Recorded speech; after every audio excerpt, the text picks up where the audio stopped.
Rachel, what do I pack for a picnic? I'm so glad you asked because I have a few easy rules to ensure that you always have a fun and chill time. You want to pick food that's pre-cut, travel-friendly, and easy to serve, like fruit, pre-portioned sandwiches, pasta salad.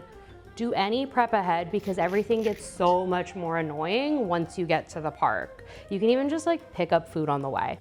Use food containers that are stackable and have a good seal. I love to reuse deli containers for this. They're perfect. And insulated containers are a great way to keep more sensitive foods cool longer. Okay, but for liquids, we are only using containers with a threaded lid so that we can avoid ruining our day with a soupy picnic bag. You're welcome. I'm bringing literally the easiest cocktail to the park. It is 1 bottle of any wine that you like, a 1/4 cup of lemon juice, and any can of flavored seltzer or bubbly drink that you like.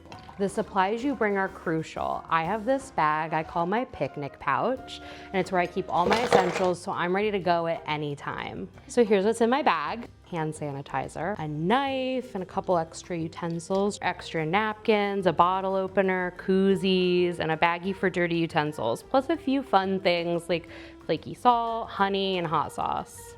And don't forget a trash bag for easy cleanup. Essential. You want a bag with a structured bottom. Insulated bags are also great for longer travel times, but what's most important is structure. What can someone else bring? Their own cup. That way we don't have to deal with a bunch of plastic cups. Personally, I love a little mason jar because that way when you're done, you can just put the lid on and it won't leak until you get home to a sink.